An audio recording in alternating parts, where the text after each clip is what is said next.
যে হবো তাকো, তুই যে ই কস তাকো, বোঝা যায় কথা? কিছুই বোঝা যায় না। 3 নম্বর বউটা কয় তা যদি না হবো কথা কইল কো। রাজাই কয় মরছি রে, এরও যেরকম প্যাসের কথা, বউ যেগুলোর সেই ধরনের প্যাস কথা, তো কিচ্ছু বুঝলাম না। যাই বাসা জিজ্ঞাসা করছে গোপাল ভাড়ে, কসে একজনের বাড়িতে ঢুকছে, তো একজন বউ এইভাবে কইছে, আর একটা বউ এইভাবে কইছে, আর একটা বউ এইভাবে কইছে। ও তো টের পাইছে যে এটা তো আমার বাড়ির বউ ছাড়া কেউ কয় নাই। কয় বাসা নামদার, এটা তো অন্য কথা নাই।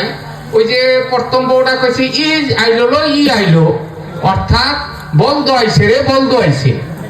বলদ গরুর কোন হুক্কা কোদে, হুক্কা কোদে কোন সাউন্ড আছে? হুহা সাউন্ড আছে? কিচ্ছু নাই, চুপ করে যায়। 2 নম্বর বউটা কইছে যদি বলদ হবো সিংহা কো, বলদ গরুর তো লম্বা লম্বা সিংহা থাকে, এত সিংহা নাই।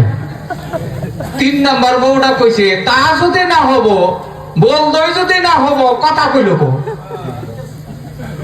কথাটা বুঝছেন? আমরা কিছু একটা হুশ জ্ঞান বলার চেষ্টা করবো ইনশাআল্লাহ।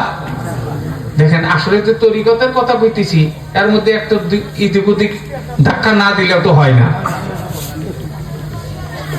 আমার ভাইয়েরা, একজন আরেকজনের বাড়িতে গেলে সালাম দিয়ে ঢুকতে হয়।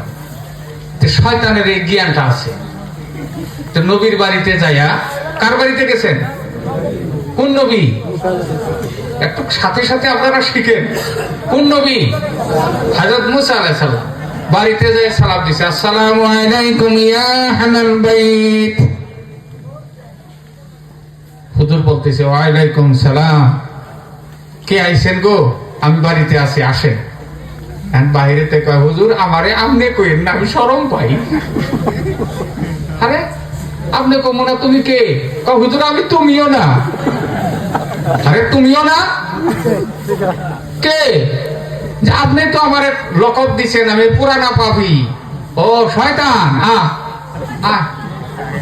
ভুলে যায়। বইছে বয়ার পরে জিজ্ঞেস করে তোর বুদ্ধি আছে, জ্ঞান আছে, সব কিছুই ভালো লাগে, হ্যাঁ তুই আমার আল্লাহর হুকুম খারাপ পাইতেছে? বেড়াইবার গেছে তো বাড়ি, ইসলামের নিয়ম হইল বাড়িতে ঢুকার আগে সালাম দেওয়া না। যদিও দেয় নাই, বাড়িতে ঢুকতে করছে না, কইছে না, এখন ই ডাউন নাই।